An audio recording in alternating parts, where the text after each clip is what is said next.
Bonjour, c'est Ursule encore. On est le 4 mars 2024. Alors, je viens sur la trompette aujourd'hui encore et je viens proclamer le retour de notre Seigneur Jésus-Christ. Amen. Alléluia. Sont tous bénis, sont remplis de sa joie. Amen. Je rends grâce à Dieu, n'est-ce pas? Parce qu'il me permet d'apporter une quatrième vidéo. Ça, c'est une grâce venant de lui, n'est-ce pas? Ces derniers temps, il m'a donné de me reposer un peu. Et quand on est reposé, n'est-ce pas? Ça veut dire qu'on est rechargé. Le Seigneur nous charge, n'est-ce pas? Il nous remplit, on bénit son nom. Alors, je viens parler aujourd'hui de malgré le juge unique. Amen. Malgré le juge unique. Alors, parabole du juge qui se fait parler longtemps. Alors, je suis dans la version Taube. Jésus leur dit une parabole sur la nécessité pour eux de prier constamment et de ne pas se décourager. Il leur dit, il y avait dans une ville un juge qui n'avait pas crainte de Dieu ni respect de personne.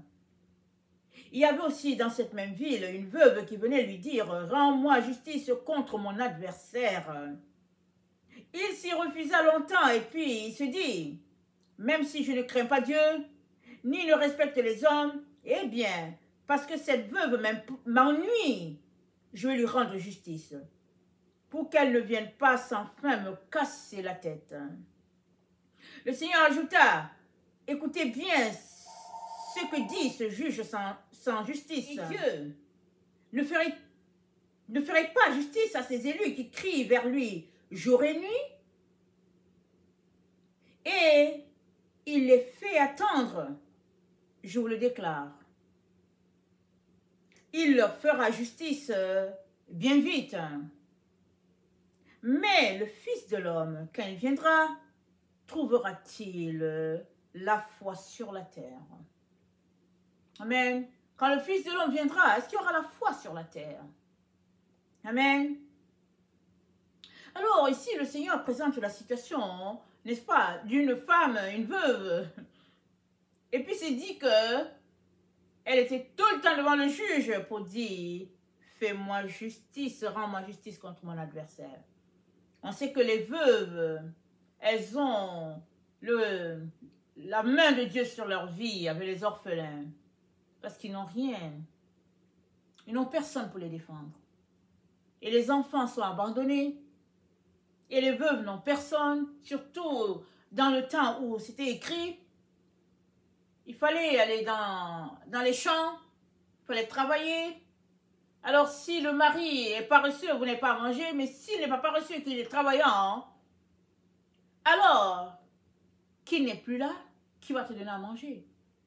Tu devras aller glaner à l'endroit où les épis tombent, un peu comme Ruth a fait avec Boaz.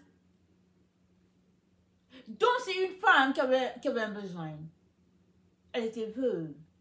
Et dans le temps, quand on est veuve ou veuf, peu importe, il y a un signe qui montre que, tiens, voilà quelqu'un qui est dans le besoin. Donc le juge savait. Mais la Bible nous dit, il était méchant. Donc Dieu dit, malgré le juge méchant, je suis capable de faire des miracles dans ta situation. Toi, es-tu prêt à prier jusqu'à avoir une réponse? Là se trouve le problème de plusieurs. Souvent, on fait une petite prière, 30 minutes, 1 heure. Ou bien on prie 1 fois, 2 fois et puis on dit, bon Seigneur, ça suffit. Souvent, on appelle toute la terre, on dit, priez pour moi.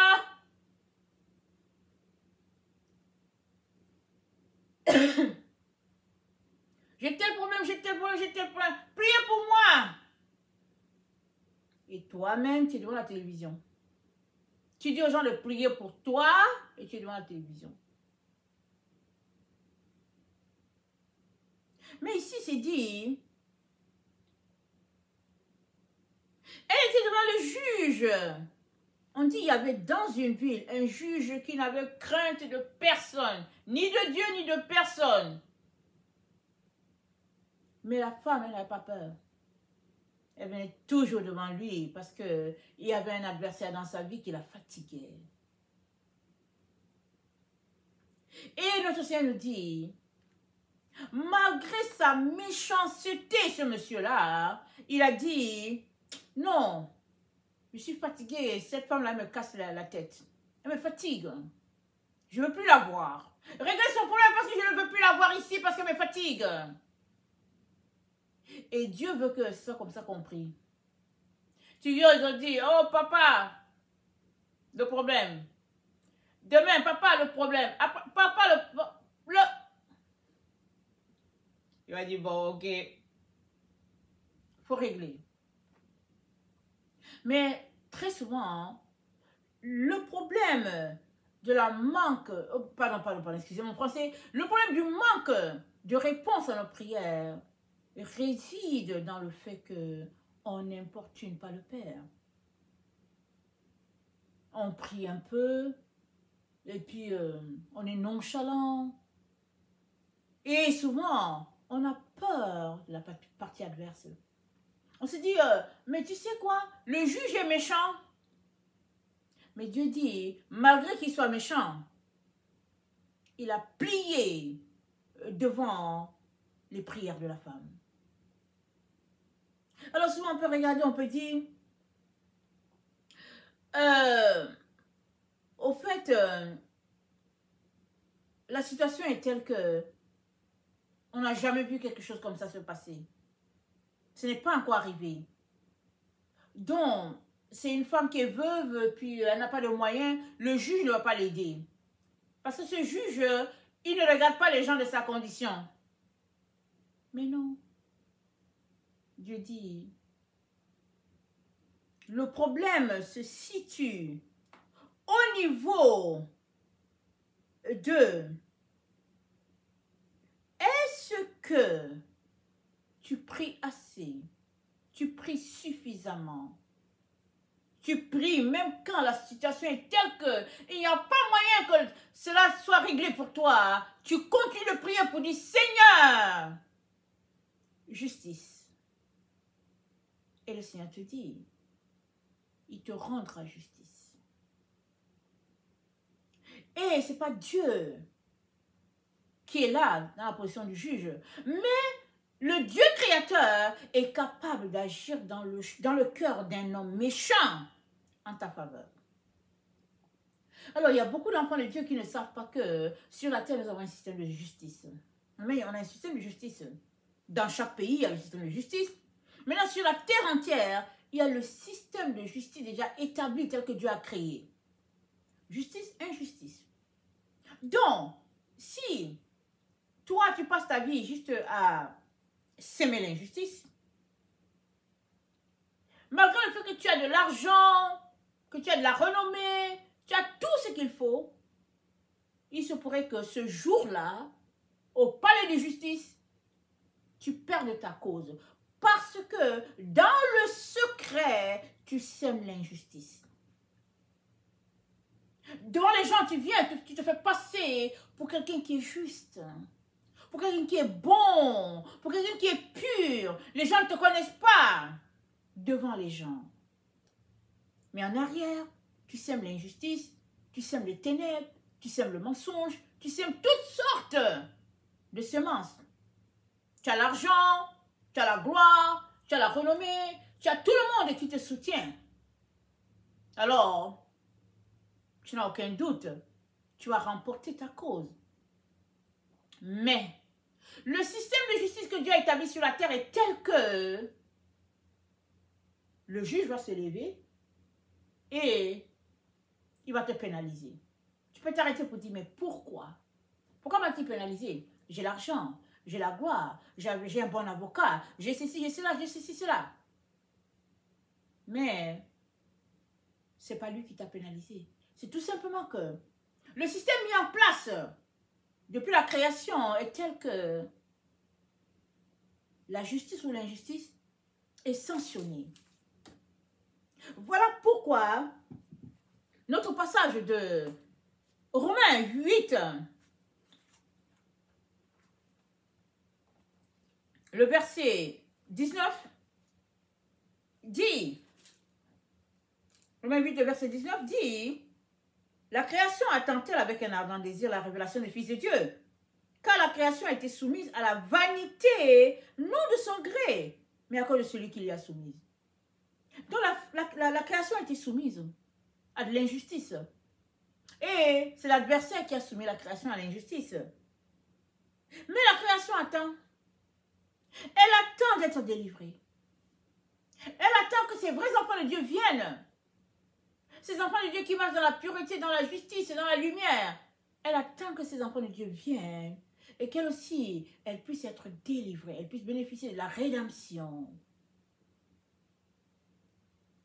Alors, c'est pareil pour tout être qui se meut sur cette terre, pour tout être. Le Seigneur est en train de nous dire, nous ses enfants, que nous devons prier, peu importe la force de l'adversaire, peu importe sa puissance, peu importe les gens qui le soutiennent, peu importe la troupe, peu importe le nom, la renommée, tout ce que tu peux imaginer, le Seigneur dit, c'est pour ça que tu dois regarder quand tu pries. Quand tu pries, regarde la grâce de Dieu, sa compassion, sa justice, parce que c'est un Dieu juste. Dans ce monde, c'est si difficile de trouver la justice. Les coupables sont à l'extérieur. Ils marchent et les innocents sont enfermés. C'est comme l'histoire de la femme dite adultère. Ils l'ont amenée devant Jésus, ils ont dit, on l'a surprise en adultère. Mais elle était avec quel homme? Il n'était pas là. L'homme avec qui elle a été surprise ne la suivait pas. Et combien de temps cette femme les a-t-elle servis? On ne sait pas. Combien d'années était-elle esclave de ces hommes? On ne sait pas. Mais toujours est-il que le jour où ils ont voulu livrer elle et Jésus, ils l'ont prise nue, ils l'ont amenée devant Jésus. Pour dire, regarde, parce que Jésus était un homme pur, ils ont dit, ok, on va le forcer à souiller son regard. Et on va voir comment il va faire, puisqu'il dit qu'il est juste. Ils n'ont pas eu compassion de cette femme-là, qui était leur esclave, qui les servait, ils n'ont pas eu compassion. Ils sont venus pour la livrer. Et Jésus-Christ a dit quoi? Il a dit que le premier qui n'a pas de péché jette une pierre sur cette femme. Et la Bible nous dit, ils sont tous partis. Du plus vieux au plus jeune. Parce que nous savons que les plus vieux ont plus de péché que les enfants. Ils sont partis. Parce que leur conscience leur reprochait quelque chose. Et c'est dans un cas où leur conscience leur parlait encore. Mais il y a des gens à qui la conscience ne parle plus. Et malgré cela, Dieu dit, je vais faire justice. Parce que c'est dit du juge qu'il était méchant. C'est dit que la femme venue, c'est dit, il refusa longtemps. Et c'est dit, il se dit en lui-même, même si je ne crains pas Dieu, ni ne respecte personne, eh bien, parce que cette veuve m'ennuie, je vais lui rendre justice. Pour qu'elle ne vienne pas sans fin me casser la tête. Dans notre temps, on dit casser les pieds. Dans ce temps, on dit casser la tête. Il ne voulait plus la voir. Tellement elle a marché. Ça dit, il arrive lundi, la voilà. Mardi, elle est là. Mercredi, jeudi, vendredi. Il a dit, vous savez quoi? C'est quoi ton problème, madame? Allez, bye. Réglé. Il ne voulait plus la voir. Il était fatigué de la voir. Pourquoi? Parce que la femme était pure. Elle était juste. Elle était remplie de lumière. Elle était remplie de la gloire de Dieu. Lui, il était méchant. Il était rempli de ténèbres. Les gens qui sont dans les ténèbres ne supportent pas la lumière des enfants de Dieu. Ils ne la supportent tellement pas lumière, ils veulent juste étouffer la lumière. Ils mettent en place toutes sortes de stratégies pour que la lumière ne puisse pas briller. Mais Dieu dit, la lumière brille dans les ténèbres. Mais les ténèbres ne l'ont pas reçu. Mais à tous ceux-là qui l'ont reçu, Dieu a donné le pouvoir de devenir enfant de Dieu. Alors, as-tu reçu la lumière? C'est ça la question. As-tu la lumière de Jésus dans le temps où nous nous trouvons? Parce que c'est cette lumière qui va te sauver, c'est cette lumière qui va te donner de prier avec intense, de jeûner, de tenir. Quand on te dit que rien ne marche, toi tu tiens. La lumière brille dans les ténèbres. Et c'est dit, les ténèbres ne l'ont pas reçu. Mais à tous ceux-là qui l'ont reçu, à tous ceux-là qui croient, cette lumière a donné à ceux-là le pouvoir de devenir enfants de Dieu. Cette lumière est devant toi aujourd'hui. Jésus-Christ est devant toi, il te parle. Veux-tu devenir enfant de Dieu? Ou bien, veux-tu continuer de courir après ce monde, ce système-là mis en place, au fait, qui va te mener tout droit, loin de Dieu, en enfer? Seule la lumière de Dieu en toi te donnera de connecter au vrai Père. Et cette lumière, elle est donnée à quiconque. Elle est gratuite. Amen. Elle est gratuite. Seulement, une fois que tu donnes ta vie, tu dois renoncer à tout ce que tu fais pour accepter la lumière. Alors, dans Jean 1, on va lire ce qui est dit de cette lumière. Et après,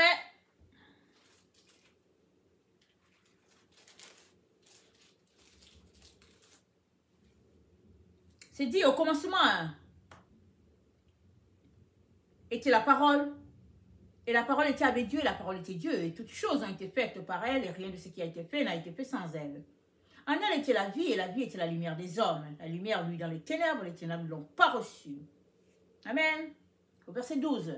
Mais à tous ceux qui l'ont reçu, à ceux qui croient en son nom, elle a donné le pouvoir de devenir enfants de Dieu, lesquels sont nés. Non du sang, ni de la volonté de la chair, ni de la volonté de l'homme, mais de Dieu. Et la parole a été faite chair, elle a habité parmi nous, pleine de grâce et de vérité. Nous avons contemplé sa gloire, une gloire comme la gloire du Fils unique venu du Père. Amen. Et nous avons reçu de sa plénitude et grâce pour grâce. Amen. Alors cette lumière, c'est Jésus. Cette lumière, c'est Jésus. Et aujourd'hui, il t'invite à te laisser pénétrer par cette lumière. C'est la véritable lumière qui, en venant sur la terre, Jean 1, le verset 8, le verset 9, cette lumière était la véritable lumière qui, en venant dans le monde, éclaire tout homme. C'était la véritable lumière. Ce n'était pas une fausse lumière. Ce n'était pas une lumière hybride. Ce n'était pas une lumière comme la lumière de Jean-Baptiste. C'était la véritable. C'est-à-dire, c'était la lumière qui venait de Dieu. Amen. Donc, elle était dans le monde. Le monde a été fait par elle. C'est-à-dire que la lumière était là à la création. La lumière a créé. Et c'est dit... Elle est venue chez les siens, mais ils l'ont rejetée. Jésus est venu, la lumière a été rejetée. Mais c'est dit, mais tous ceux-là qui l'ont accepté, cette lumière-là a fait d'eux des enfants de Dieu. Et dans Jean 8, le verset 12, c'est dit, je suis la lumière du monde, celui qui me suit ne marchera pas dans les ténèbres, mais il aura la lumière de la vie. Amen. Il leur dit, c'est moi la lumière. Et les pharisiens se dirent, tu rends témoin de toi-même. Jésus leur disait la vérité, il était là, il leur disait la vérité, mais ils ne voulaient pas croire. Aujourd'hui encore, c'est ça qui se passe sur notre terre. Les gens ne veulent pas croire à ce que Dieu leur dit. Dieu est simple. Il leur dit, voici ma parole. Donnez-moi votre vie et vous aurez la vie éternelle. Ils disent, mais non, c'est trop simple.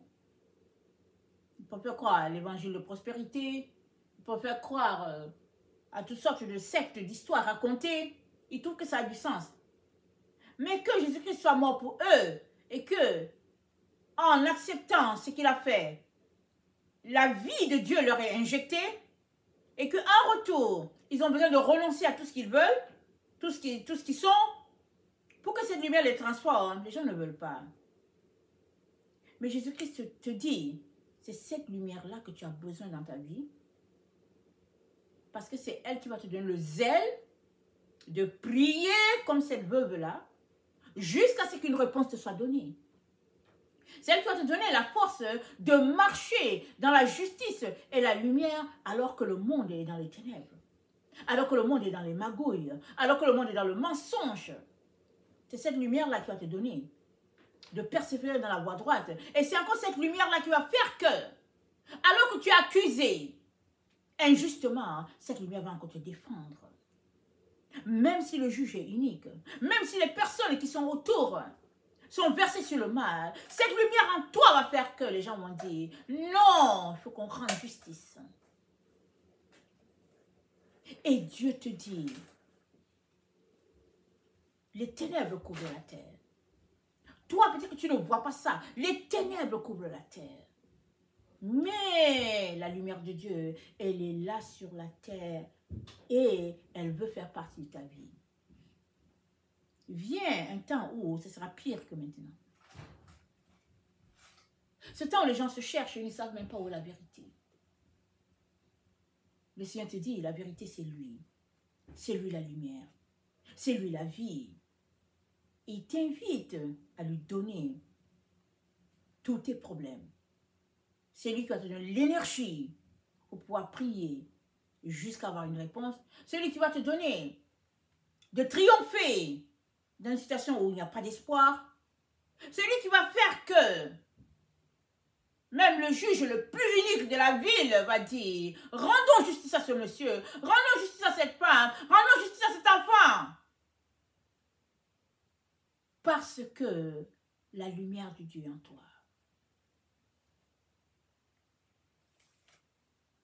Et c'est dit dans Jean 1, le verset 16, et nous avons reçu de sa plénitude et grâce pour grâce. Nous avons reçu la plénitude de Dieu. Il nous a donné son esprit, il nous a donné sa grâce. Toute cette terre, c'est une grâce et une bénédiction. Tout ce que tu as, ce n'est que grâce et bénédiction. Mais si tu marches dans une vie hypocrite, une vie de façade, alors le monde des ténèbres t'envahira. Mais si tu marches dans la justice de Dieu, dans la vérité, et que tu refuses de t'accorder aux œuvres des ténèbres, ton Dieu te protégera. Dans ce monde, les gens conçoivent des programmes. Ils pratiquent toutes sortes de sorcellerie, d'abominations. Ils pratiquent toutes sortes d'associations avec l'ennemi. Et ils veulent que tu t'accordes avec eux. Dans la nourriture, dans tout. Dans le vêtement, dans tout. Mais tu as besoin de la lumière. La lumière te guidera. Elle t'aidera à prier pour que la protection te soit accordée à tous les niveaux. Et que de ce que l'ennemi veut faire pour détruire ta vie, la victoire te soit accordée par le même juge-là, qui est supposé être unique. Ce juge-là, il sera bon pour toi. Et la Bible dit, quand Dieu approuve les voies d'un homme, il dispose en sa faveur même ses ennemis. Amen, que le Seigneur bénisse sa parole. Maranatha, Jésus revient. Amen, alléluia, sont tous bénis. Amen et amen.